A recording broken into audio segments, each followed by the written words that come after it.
L'Odyssée, chapitre 7. Ulysse et les sirènes. Un des plus terribles dangers qui attendaient Ulysse sur la mer était le passage des sirènes. Ces créatures avaient un visage de femme, mais des ailes et des pattes d'oiseau, et leur chant était si ensorcelant que tous les marins qui les entendaient se jetaient à l'eau pour les rejoindre. Tous mouraient en traversant le passage des sirènes. Perchées sur des rochers, elles sautillaient sur deux pattes, et dès qu'elles apercevaient un navire au loin, elles commençaient leur long chant plaintif. Alors les bateaux se détournaient de leur route et se dirigeaient droit vers le rocher des sirènes, jusqu'à ce qu'ils se fracassent et que tous les marins se noient. Une dernière grande vague les faisait disparaître, et de nouveau la mer et les sirènes se calmaient. Autrefois, ces monstres à corps d'oiseau avaient été de ravissantes jeunes filles, mais la déesse Déméter les avait punies pour leur négligence. Un jour, alors qu'elle jouait avec Corée, fille de Déméter, le dieu des morts arriva et emporta l'enfant. Folle de douleur, Déméter se jeta sur les jeunes filles et les changea en oiseaux, qu'on appela sirènes. Elle leur cria d'une voix terrible: « Allez, volez par le monde, cherchez ma fille disparue, ce sera votre punition !»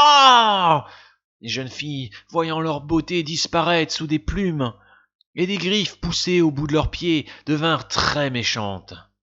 Et plus elles devenaient méchantes, plus elles étaient monstrueuses. Leurs jambes rétrécissaient affreusement, leurs beaux visages se tordaient en grimaces. Circé avait prévenu Ulysse et ses marins, et chacun savait ce qu'il devait faire dès que le rocher des sirènes serait en vue. Il fallait agir avant même qu'une seule note de leur chant ne s'élevât dans les airs.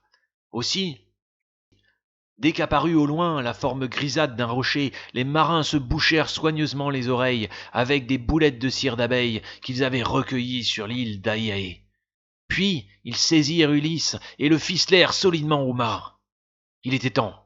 Au même moment, le premier chant s'éleva dans les airs.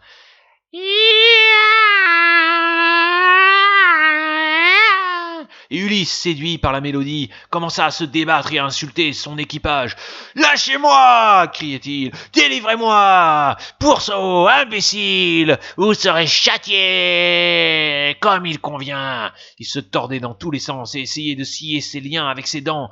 Les liens étaient solides. Le chant des sirènes était si beau qu'Ulysse ressentait une terrible souffrance. « Laissez-moi, je veux y aller, je veux y aller !» Ces cris affreux montaient du bateau alors qu'on s'approchait du rocher. Il supplia, hurla, menaça. Mais les marins continuaient à ramer tranquillement. Comme ils n'entendaient rien, les cris de leur chef ne pouvaient les émouvoir, ni le chant des sirènes. Voyant Ulysse se démener, certains d'entre eux vinrent serrer ses liens encore plus fort. En cela, ils suivaient scrupuleusement les ordres que leur chef leur avait donnés avant le départ. « Ne vous occupez pas de ma souffrance, avait-il dit. Même si je vous supplie, ne me déliez pas. » Ulysse leur en fut d'ailleurs très reconnaissant lorsque le bateau, enfin, se fut éloigné de l'endroit fatidique et que les chants des sirènes eut disparu. Les sirènes éprouvèrent d'ailleurs une si grande douleur lorsque pour la première fois elles virent leur sortilège demeurer sans effet qu'elles se jetèrent du haut de leurs rochers et furent englouties par les flots.